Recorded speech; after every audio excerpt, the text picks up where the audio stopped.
Coucou la team fan club, bienvenue dans ce nouvel épisode. Alors, tout d'abord, joyeuse Coupe du Monde à tous. Happy World Cup to all.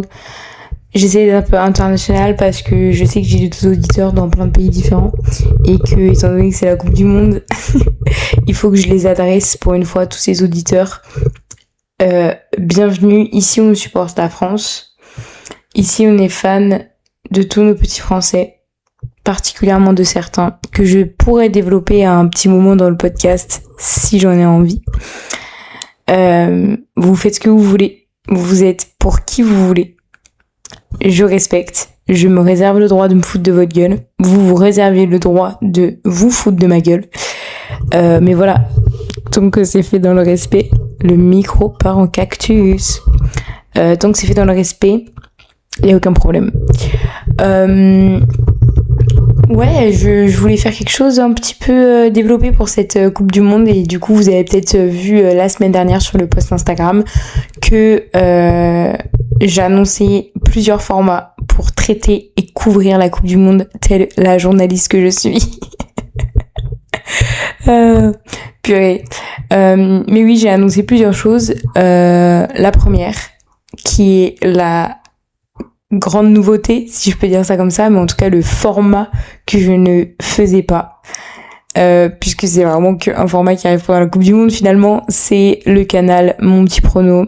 Voilà, j'ai créé ma ligue, le code il est en description de mon post Instagram qui l'annonce, donc allez regarder, je vais également le mettre dans la description de cet épisode, donc comme ça vous pouvez le copier-coller et le rentrer directement sur MPP. Venez nous rejoindre, ce n'est pas trop tard si vous avez déjà votre compte MPP. Tous vos pronostics que vous aurez fait avant pourront être pris en compte dans notre ligue. Donc vous êtes les bienvenus, venez. J'anime le chat et essaye d'être assez active. Donc voilà, on s'amuse bien, on se fout un petit peu la gueule sur les uns des autres. Donc rejoignez-nous. La deuxième chose, c'est que j'ai annoncé vouloir couvrir la Coupe du Monde à hauteur de 1 post Instagram par semaine. Je pense qu'il y a plein de choses qui peuvent être traitées via un post Instagram et je sais que c'est aussi le canal que vous préférez le plus parce que c'est plus simple que d'écouter un podcast, que je comprends totalement. Du coup, voilà, j'ai décidé que j'allais faire quelques petites infos de la semaine tous les vendredis pour un peu faire un récap sur ce qui s'est passé. Alors, le but c'est pas de montrer tous les résultats de la semaine. Peut-être que pour les phases de poule, je mettrai des récaps, mais en vrai, je suis même pas sûre parce que je suis pas sûre que ça soit très relevant le fait de faire ça. Parce que vous avez les résultats partout et tout le monde le fait déjà. Bien sûr, je dis pas que j'apporte des nouvelles choses dans le monde, pas du tout. Mais je trouve ça va très pertinent. Peut-être que par contre, ce qu'on va traiter, c'est les résultats un peu loufoques, toutes les surprises qu'il y a eu, les choses un peu inattendues, que ça soit sur le terrain ou hors du terrain. Et honnêtement, hors du terrain, il y a matière à faire parce que c'est le sujet de ce nouveau podcast.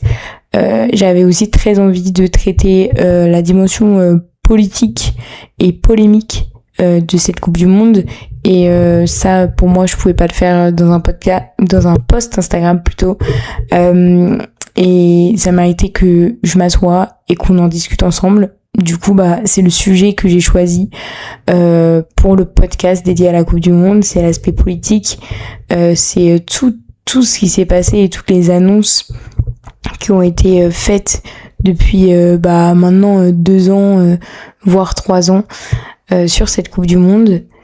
Ça me semblait important d'en parler et je voulais en parler sur ce format parce que comme je l'ai dit, un format long et où on peut se poser et en parler, je trouvais ça important plutôt que simplement le faire avec un post Instagram. Donc voilà, c'est tout. Donc sans plus attendre, lançons cet épisode.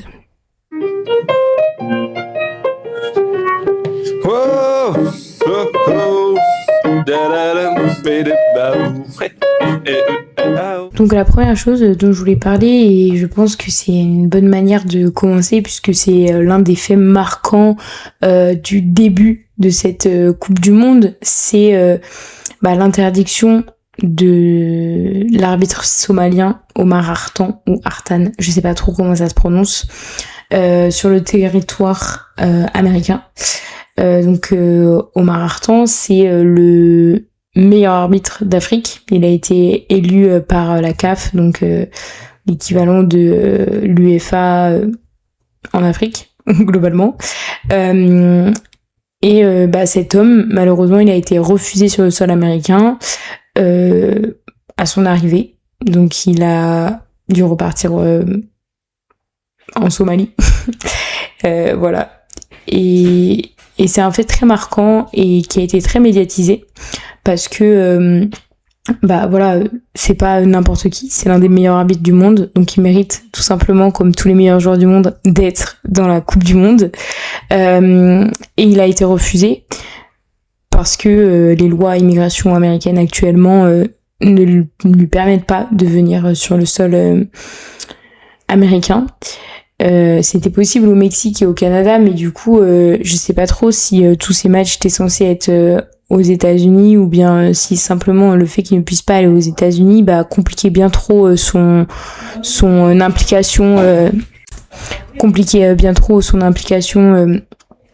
dans la Coupe du Monde, et du coup ils ont décidé de simplement ne pas le faire participer. En tout cas,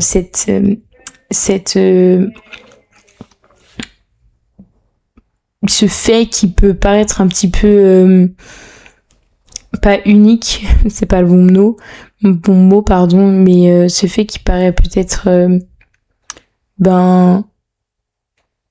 de côté, c'est pas du tout quelque chose de côté, c'est une situation qui est arrivée à beaucoup de pays en réalité, mais on l'a pas forcément su.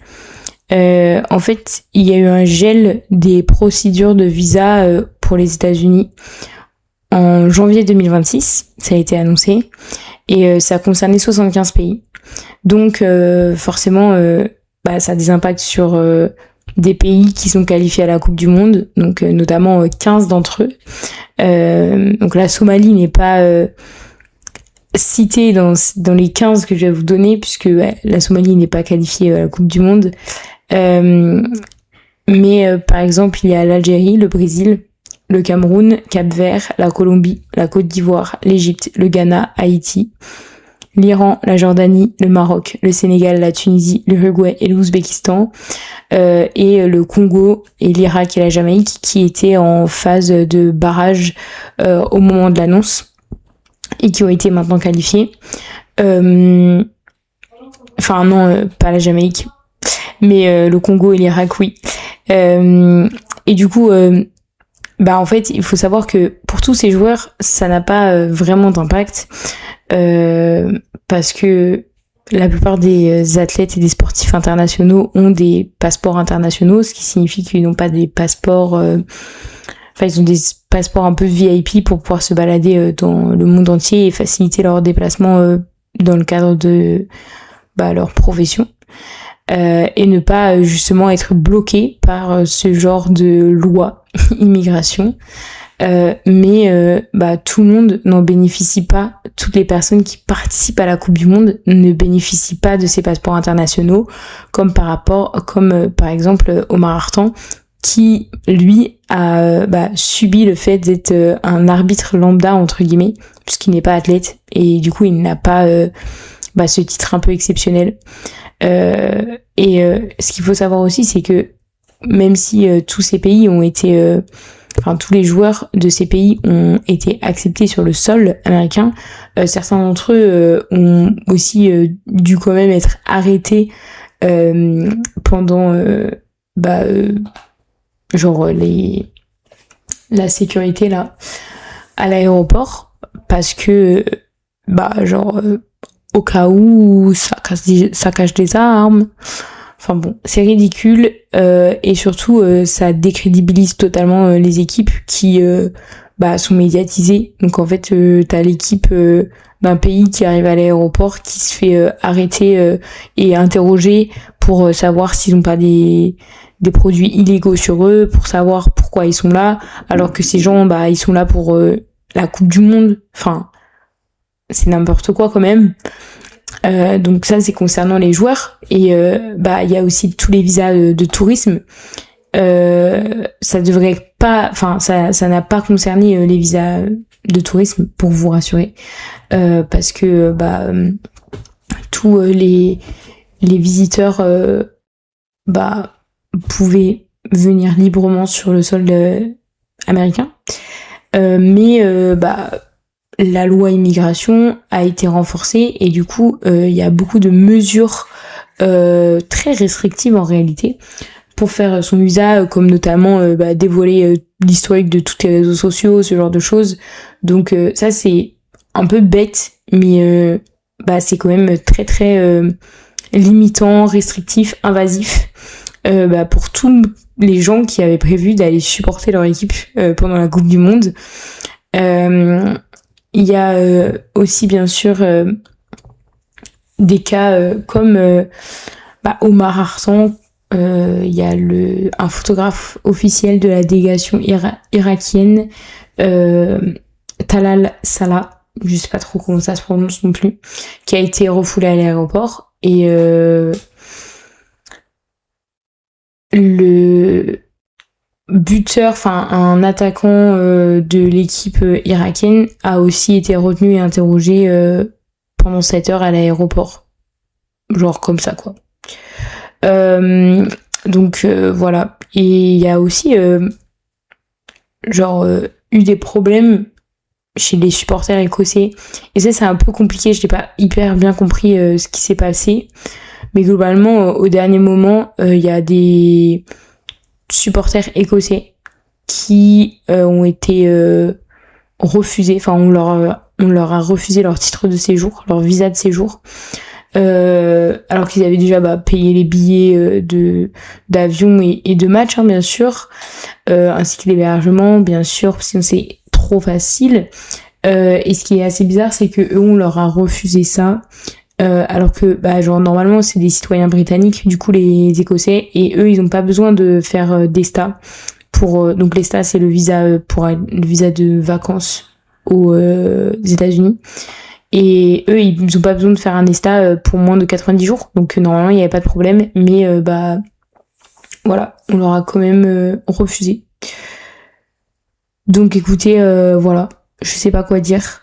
Les fans haïtiens n'ont pas le droit non plus d'avoir un visa. Donc il n'y a pas un seul haïtien qui va pouvoir aller supporter son équipe aux États-Unis. Et l'Iran va devoir faire tous ses matchs au Mexique. Parce que les États-Unis ne veulent pas leur délivrer des visas. Mais ça, c'est encore un autre sujet, puisque ça, c'est par rapport à la guerre actuelle qu'il y a au Moyen-Orient. Et les États-Unis refusent que l'Iran participe à la Coupe du Monde. Ils n'ont pas pu, bien sûr, les dégager comme ça. Mais ce qu'ils ont réussi à faire, c'est faire en sorte qu'ils ne jouent aucun match aux États-Unis. Donc, ce qui va être très compliqué, c'est que, en fait, il y a un monde. Bon, c'est très peu probable, mais il y a un monde où l'Iran passe les phases de poule.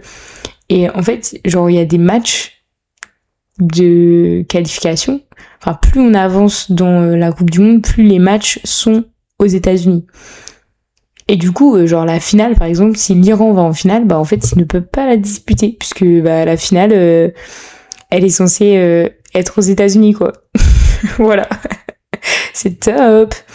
Voilà, j'ai un peu fait le tour sur plein d'exemples qui font que c'est tellement une Coupe du Monde en fait qui ne fédère pas du tout et qui divise encore plus.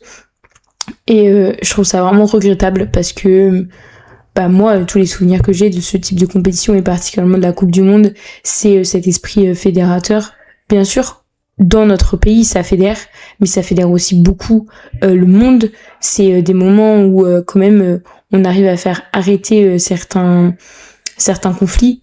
Il y a eu des cessez-le-feu pour des coupes du monde et Et là, on en arrive à diviser comme ça les pays, à renforcer, à s'en servir comme manipulation. Parce que en fait en réalité c'est ce que fait les États-Unis avec l'Iran, hein. Ne pas les autoriser à jouer sur leur terrain, hein, c'est une décision qui est politique et qui est militaire et qui n'est pas du tout bien sûr personne ne la voit comme anodine, mais c'est vraiment aussi une manière de prendre le contrôle sur eux dans la guerre qu'ils mènent. Et je trouve ça vraiment très regrettable puisque ce genre de compétition, d'événements, c'est vraiment fédérateur, et d'autant plus le foot qui est perçu dans le monde entier comme le sport populaire par excellence, qui est vraiment la majorité des stars de football désormais, elles sont toutes venues de quartiers, de petits bleds, d'endroits un peu paumés. Enfin, c'est pas du tout comme d'autres sports comme le tennis ou bien la Formule 1 qui sont vraiment des sports de privilégiés. Enfin, vraiment, appelons un chat un chat, hein. Là où les joueurs professionnels de ces sports sont forcément riches ou viennent de familles riches, il y en a que très peu où ce n'est pas le cas. Le football, c'est pas du tout comme ça, et en fait c'est un peu désolant de voir ça, et ça me fait arriver sur le deuxième grand sujet de ce podcast. De grands sujets que je voulais aborder, c'est le sujet financier. Je l'ai dit, le football c'est le sport populaire par excellence, autant dans la pratique que en tant que fan de foot. Je sais que ce n'est pas vrai et que tout le monde n'est pas fan de foot parce que voilà, mais ce qui est sûr, c'est que en réalité tout le monde se réunit autour d'une finale, tout le monde se réunit autour d'un pays. Alors bien sûr que ça n'a aucun rapport avec le foot en lui-même et le sport en lui-même, c'est seulement parce que c'est un événement qui est tellement grand qu'on veut en faire partie et qui rassemble. Et le grand problème de cette Coupe du Monde, c'est que elle renforce les classes sociales. Parlons-en tout de suite. Les prix des matchs et de plein d'autres services sont complètement décalés avec les valeurs mêmes et l'essence même du foot, à mon sens. La première chose, c'est d'abord du coup les prix des billets pour aller voir les matchs. Les billets pour les matchs de poule, ils démarraient à 140 € et pouvaient aller en catégorie 1, donc la formule d'admission générale la plus chère, parce qu'après il y a des VIP, il y a des présidentielles, etc. Donc c'est complètement différent, mais pour la finale, ça commençait à 8680 $. Ça a ensuite augmenté à 10 990 $. Puis, en mai, ça a atteint 32 970 $. Alors, déjà, la première chose, c'est comment ça, il y a un billet qui coûte 32 000 balles. Et deuxième chose, vous avez peut-être remarqué dans ma phrase que on parlait tout le temps de même billets, des billets pour la finale en catégorie 1, et dont le prix a varié. Ce qu'il faut savoir, c'est que aux États-Unis, depuis 2009, ils ont introduit un mécanisme de vente de billets fluctuants qui varie en fonction de la demande. Donc ça, c'est problématique sur plusieurs points. C'est une pratique qui est très répandue dans le milieu du sport et dans le milieu de la musique pour les concerts et tous les événements en fait. Et ça pose de plus en plus de problèmes puisque on arrive à des prix qui sont complètement exorbitants. C'est la même raison pour laquelle des billets pour aller voir Taylor Swift il y a 2 ans aux États-Unis coûtaient 2000 $ et étaient plus cher de aller voir Taylor Swift aux États-Unis que de aller la voir en Europe, prendre son avion pour y aller et son logement et se faire des vacances en Europe autour de ton concert. Ça a coûté plus cher que de faire ça. Donc en fait, Ça, c'est une pratique qui est d'abord très américaine, puisque bah c'est le pays, c'est les États-Unis. Hein. Tout est capitalisme et tout est argent. Mais du coup, l'appliquer à un sport qui est réputé très populaire, bah, choque nous Européens, nous bah du coup je peux pas dire nous Africains et nous Latinos, mais vous Africains et vous Latinos si vous nous écoutez. En tout cas, ça choque le reste du monde, puisque le football n'est pas nécessairement un sport nord-américain. Et du coup, c'est un peu troublant, je trouve, pour nous de voir ce système appliqué à ce sport. Mais du coup, le résultat, c'est que on a une Coupe du Monde qui est nettement plus chère que les éditions précédentes. Pour comparer un peu, parce que c'est vrai que j'ai donné des chiffres, mais bah peut-être que certains ne savent pas combien coûte un billet pour aller voir une finale de Coupe du Monde. En Russie, c'était 1,1 million et au Qatar, c'était 1,6 million. Sachant que, également, à l'Euro 2024, la finale affichait des prix à partir de 95 €. Ça allait de 95 à 2000 €. Enfin, et là, on est sur 32 000 balles. Vous vous rendez compte? T'achètes une place pour la finale de l'Euro, il te reste encore 30 000 € pour avoir une place à la finale de la Coupe du Monde. C'est énorme, les gars. 32 000 $. 32 000. Je comprends pas. Bien sûr, ça a été vivement critiqué et face à ça, la FIFA a proposé une initiative complètement stupide et qui ne fonctionne pas du tout. Enfin, qui ne nous fait pas oublier ce qu'elle fait à la base, mais elle a proposé 130 000 billets à hauteur de 60 $ aux fédérations nationales pour leurs grands supporters, ce qui est complètement débile. Enfin, c'est pas que c'est complètement débile, c'est très bien qu'ils fassent ça, mais le problème c'est que 130 000 billets, au vu du nombre de matchs qu'il y a, c'est vraiment très peu. Et en plus, c'est réservé aux supporters, donc ça veut dire que c'est réservé uniquement aux personnes qui se sont genre qui font partie des clubs des supporters des équipes nationaux. Donc déjà, c'est très bien que eux ils peuvent s'en avoir à prix réduit, parce que bah franchement si t'es rendu au point où tu fais partie des associations de supporters de ton équipe nationale, c'est que tu dois avoir un billet.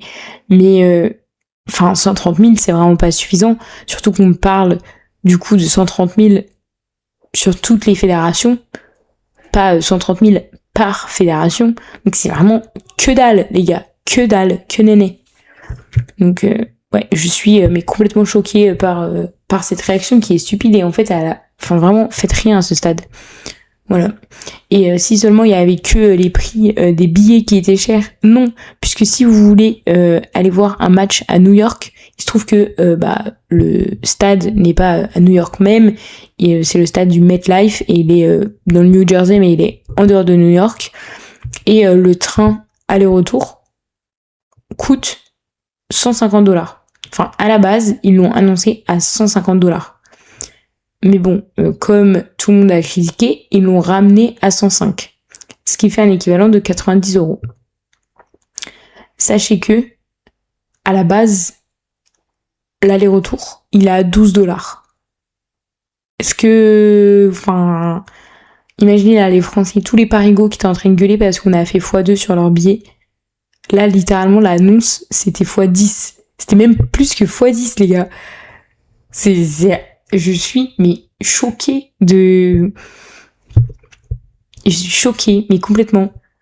Enfin, vous imaginez 105 $ pour faire, genre, 2 heures de train au total. Mais... Je comprends pas. Je suis complètement, sous le choc. Quelque chose qui coûte 12 $ à la base, et remonter à 105, mais ça va pas. Et ensuite, si tu te dis, bon, ok, je vais pas aller voir un match, je veux juste le regarder dans la ville et être un peu en mode fanzone, ça, c'est un concept qui, à la base, est totalement gratuit. Et fanzone, pas dans cette Coupe du Monde. C'est aussi payant. Bien sûr, c'est beaucoup moins cher qu'un billet, ça coûte 12 $. Mais le fait que ça soit payant, c'est une nouveauté puisque c'est pas du tout comme ça que ça fonctionne à la base. C'est le cas dans plusieurs villes. Et en fait, juste toute ces billets là, tout ce qui coûte cher, en fait, bien sûr, ça a été critiqué sur les réseaux sociaux, ça a été critiqué par les médias, ça a été critiqué par tout le monde, mais surtout ça a été critiqué par les commerçants, les restaurateurs, les maires locaux, qui trouvent que en fait, ça leur nique plus leur économie que faire des tarifs normaux en fait, parce que là juste personne n'a envie d'y aller. Et par ailleurs, quand tu payes 32 000, bon, la moyenne ne sera pas à 32 000, mais tu payes 3 000 $ ton match de Coupe du Monde.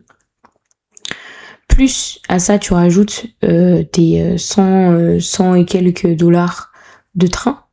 Tu y vas pas tout seul, donc bien sûr, tes 100 $, c'est pour plusieurs. Mais bon, pour une personne, là, tu es à plus de 2500 $. Tu rajoutes l'avion, tu rajoutes l'hébergement. Est-ce que après t'as envie d'aller consommer des trucs au restaurant? Est-ce que après t'as envie de aller dans les commerçants? Non, frère, t'as gaspillé plus de ton salaire pour ce voyage. T'as gaspillé 2 mois de salaire. Donc tu fais pas tout ça en fait. Et ça les nique tous. Et ça a aussi été critiqué, et plus que critiqué, par la FSE, donc c'est l'association de supporters de foot européenne, et par Euroconsumer, qui est un organisme de représentants des consommateurs en Europe. Ces deux associations, du coup, ont attaqué ensemble la FIFA devant la Commission européenne pour prix jugés exorbitants et des procédures d'achat considérées comme opaques et déloyales, et d'un abus de position de monopole, ce qui est vrai puisque du coup il y a qu'un seul vendeur de tickets et ils en profitent pour mettre des prix exorbitants. Donc globalement c'est le même type de procédure que a subi Ticketmaster aux États-Unis il y a pas très longtemps. Voilà. Donc concrètement les États-Unis là, avec tous ces trucs de prix, en fait ils agissent sur l'image qu'a le foot. Eux ils sont en train de faire quelque chose de très bon. Bien sûr, je parle depuis le début d'un sport populaire et je dis pas ça sans savoir que c'est le sport aussi qui brasse le plus de millions d'euros et de dollars par an. Je suis pas débile, mais en attendant, c'est un sport qui est très accessible. Et là, il est accessible et il est aimé par la moitié du monde. Je pense que c'est le sport le plus aimé au monde, le plus suivi au monde, et ils le changent. On dirait qu'ils sont en train de mettre leur empreinte sur le sport qui n'est pas eux à la base. Et alors peut-être que c'est pas bien de dire ça, d'être un peu trop proche du format historique, mais il y a eu des modifications dans les règles, il y a eu des modifications dans le déroulement du tournoi qui font que t'as l'impression que c'est trop une américanisation du jeu. Déjà, la première chose, c'est l'augmentation du nombre d'équipes. À la base, dans une Coupe du Monde, il y a 32 équipes. Là, il y en a 48. Ça a été décidé en promettant aux délégations que ça n'allait pas augmenter le nombre total de matchs que doit faire une nation. C'est-à-dire que sur un format de 32, ils rencontrent 7 matchs si tu vas jusqu'à la finale, et ils avaient promis que globalement ça allait rester comme ça. Et la seule formule qui permettait de respecter à peu près l'objectif et qui a été choisie, c'est de faire des groupes de 3 équipes, donc 16 groupes de 3 équipes pour du coup la phase de poule, et du coup arriver à un total de 80 matchs, soit uniquement 16 matchs de plus qu'un tournoi à 32. Ce qui est beaucoup, mais du coup, quand tu ramènes au nombre d'équipes, ça fait pas forcément de matchs de plus pour... Enfin, ça fait juste un match de plus par rapport aux équipes de plus qu'il y a, quoi. Donc, en vrai, pour une nation, ça change rien. Ils ont toujours 7 matchs à faire. Sauf que le format à 3 équipes, il a été un peu critiqué. Et du coup, pendant la Coupe du Monde au Qatar, il y a eu des lobbies qui se sont activés, etc.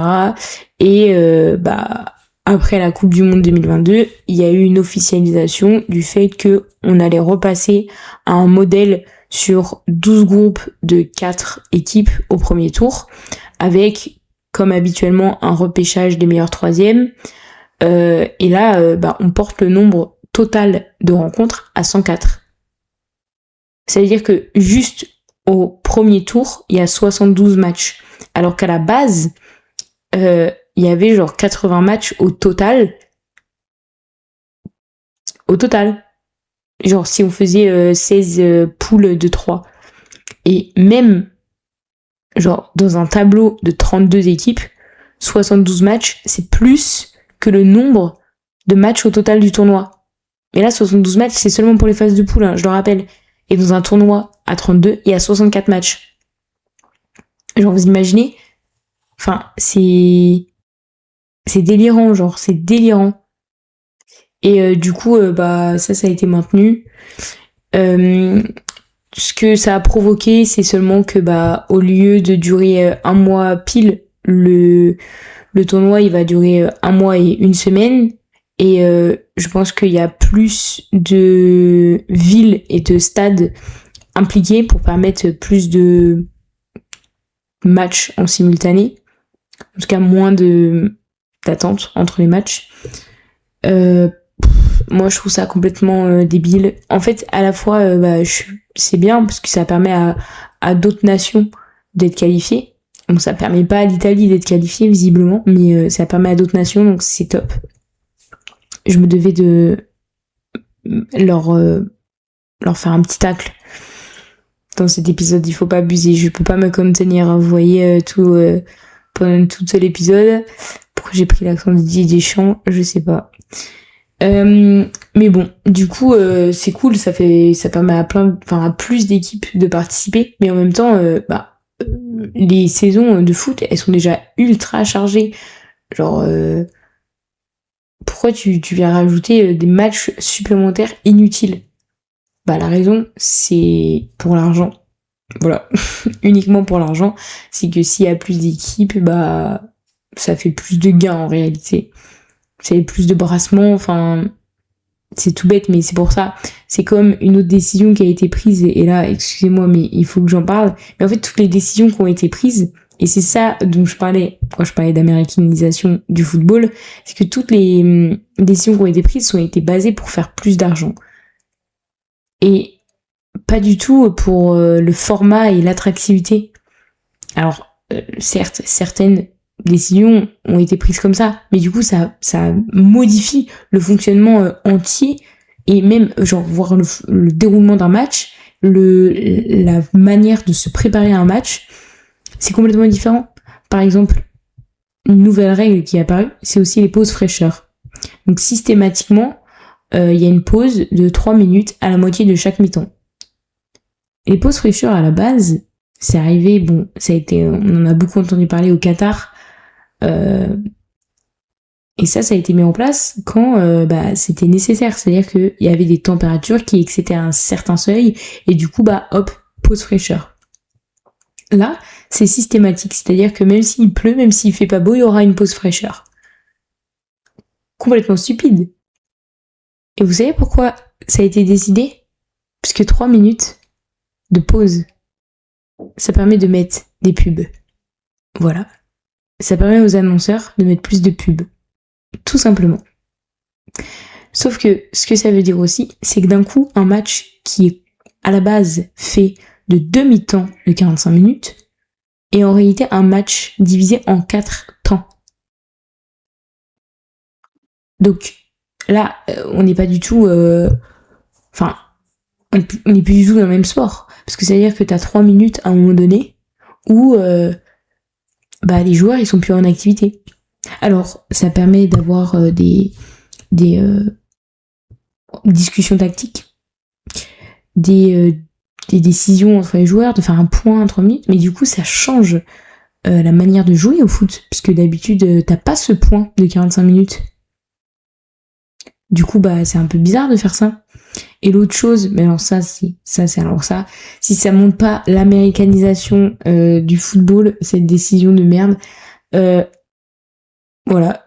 Gianni Infantino, donc le patron de la FIFA, a annoncé l'année dernière qu'il allait avoir pour la première fois, avec un grand sourire, pour la première fois, il allait avoir un show de la mi-temps à la finale de la Coupe du Monde. Non. Ce n'est pas le Super Bowl. Ce n'est pas le Super Bowl. Je suis désolée, tu peux pas faire ça.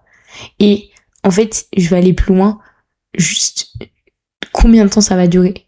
Parce qu'une mi-temps de foot, à la base, ça dure 15 minutes. Sauf que c'est pas possible de faire vraiment un spectacle, un show en 15 minutes. Parce que y a aussi le temps de préparation du terrain qu'il faut compter. Genre, t'as un minimum de mise en scène. Donc quoi? On va nous mettre une mi-temps de 30 minutes, de 20 minutes. Et enfin, et là vous vous rendez compte que du coup il y a une gestion de l'effort à faire, parce que 30 minutes c'est hyper long, tu te déchauffes. Donc c'est à dire que au lieu de faire 15 minutes de stratégie et de tactique et de motivation, tu fais 15 minutes sur ton vélo pour pas que tu sois déchauffé, genre. C'est complètement, c'est too much en fait. Alors bien sûr, eux ils ont le droit de faire ce qu'ils veulent, parce que ce qu'il faut savoir c'est que dans l'article 7.2 je suis allée voir, de la Coupe du Monde, en fait c'est précisé que le règlement de la compétition doit préciser la durée de la mi-temps, donc c'est quelque chose qui peut varier. Mais tout le monde, dans toutes les compétitions officielles, c'est 15 minutes.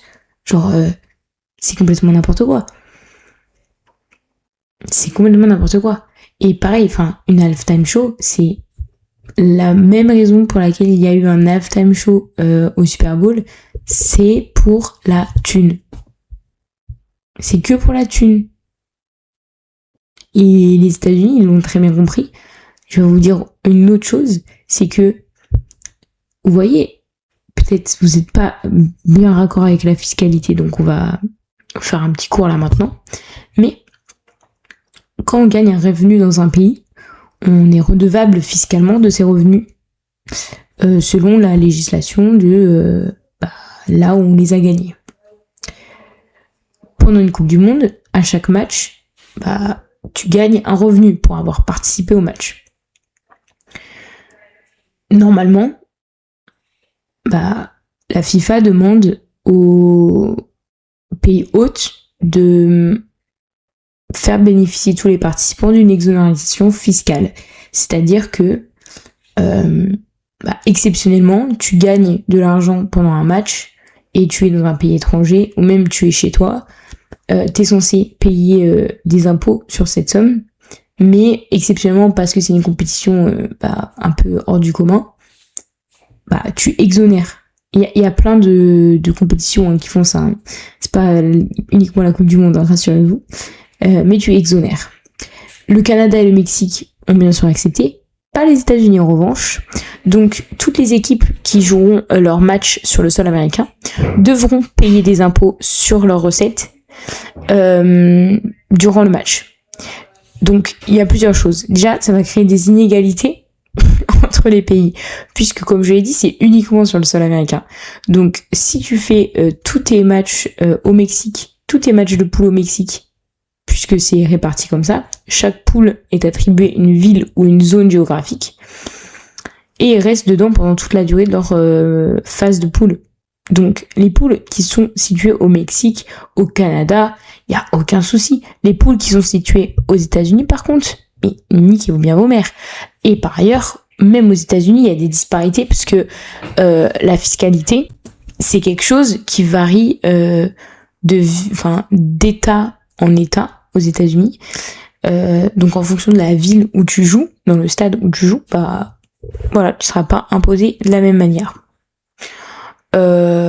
Donc, bien sûr, hein, tout le monde a été saoulé. Finalement, il y a 10 fédérations qui se sont plaintes officiellement et qui ont fait une demande à la FIFA de trouver une solution au problème. La solution n'a pas été trouvée et je vais conclure sur ça puisque c'est la meilleure conclusion qu'on peut donner, puisque finalement c'est la raison à tout, c'est que s'il n'y a pas de solution qui a été trouvée pour ce problème, c'est la même raison qu'il n'y a pas de solution qui ont été trouvées pour les lois d'immigration. C'est les mêmes raisons pour lesquelles on a fait beaucoup de changements pour permettre aux États-Unis bien sûr ça a bénéficié au Mexique et au Canada aussi, hein, mais c'est des impulsions des États-Unis et cette raison c'est parce que Infantino et Trump, ils sont besties, voilà.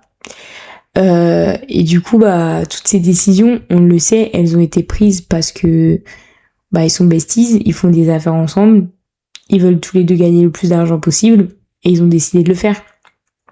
Et voilà. Et pour moi, c'est très dommage parce que, encore une fois, pour moi, c'est le plus bel événement sportif. Ça et les Jeux Olympiques. Il n'y a rien qui peut battre ce genre d'événement, ce genre de sentiment. Ça m'émeut, genre premier degré, j'ai les larmes aux yeux les gars. Je suis en train de repenser à la Coupe du Monde 2018 et à quel point la vie était belle à ce moment-là. Et ça me rend un peu triste en fait que ça soit modifié comme ça et dénaturé comme ça.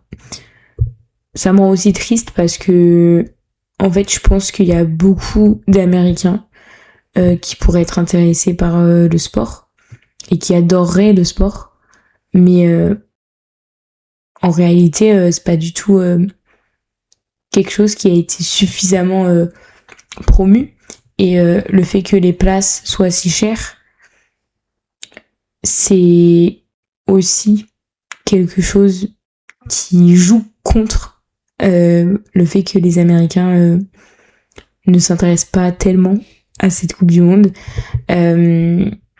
puisque personnellement, voilà, mon avis personnel, et ce que j'ai pu voir sur les réseaux sociaux, moi je suis beaucoup d'influenceurs américains ou d'influenceurs qui vivent aux États-Unis, et la vérité c'est que les seules personnes que j'ai vues parler sur la Coupe du Monde, ce sont soit des personnes immigrées, européennes, africaines, Amérique du Sud, et du coup ils viennent de pays où la culture du football est très forte, soit c'est parce que ce sont des filles et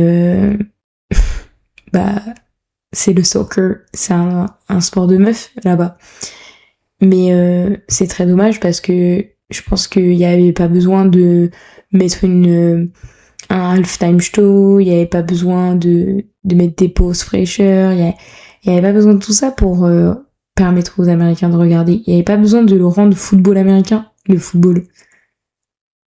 Il y avait juste besoin de mettre des prix plus bas et un minimum de promotion. Et c'est ok en fait. Et vraiment, c'est tout. Et je trouve ça trop dommage. Je trouve ça trop dommage, et je dirais pas que je vais aller au boycott, puisque c'est pas possible de boycotter pour moi la Coupe du Monde. Mais je trouve ça très très triste. Et j'espère que les prochaines Coupes du Monde iront mieux, puisque on le rappelle quand même, on a eu beaucoup de Coupes du Monde, de pays hôtes un peu problématiques, un peu touchy ces derniers temps. On a eu le Qatar avec quand même la Coupe du Monde la moins environnementally friendly de la Terre. On a eu, je n'ai pas parlé d'ailleurs de tous les aspects environnementaux, mais parce que en fait pour moi ça me semble non nécessaire, puisque c'est quelque chose qui est acquis. Genre je suis désolée, hein, mais je vais juste répéter des choses qui sont vraies pour toutes les Coupes du Monde et pour tous les événements sportifs.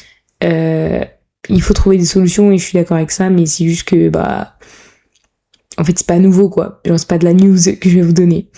Donc voilà. Et puis, l'avant-dernière était en Russie. Donc, bien sûr, quand il y a eu la Russie, c'était avant l'invasion de l'Ukraine. Mais bon, quand même, c'était pas top. Donc, moi, j'aimerais simplement que l'Italie revienne. Donc, si on pouvait commencer à faire des coupes du monde dans des pays qui sont un peu moins... je sais pas, un peu moins... Vous voyez, avec mes mains, je fais 6-7 pour vous montrer un peu, genre, c'est quoi l'ambiance. Mais un peu moins... vous voyez. Bref. Du coup, ouais. Alors, quel est le rapport avec l'Italie ? Oui, parce qu'en fait, moi, j'ai une vanne récurrente. C'est que l'Italie, en réalité, si elle ne fait pas partie de la Coupe du Monde depuis 3 éditions, c'est uniquement parce que ces éditions sont problématiques et du coup, elle boycotte. Aucun rapport avec leur niveau de jeu, bien sûr. Mais bon, vous inquiétez pas, Didier Deschamps va les rejoindre au plus vite afin de régler ce problème. Je touche du bois puisque c'est hors de question que ça arrive. Et sur ce, je vous laisse. Je fais des gros bisous à Oliver Tree.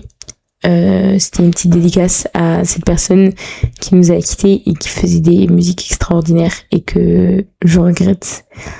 Voilà, c'est tout. Et on se retrouve toutes les semaines pour un petit post Instagram et tous les jours sur la Ligue Fan Club. Ciao!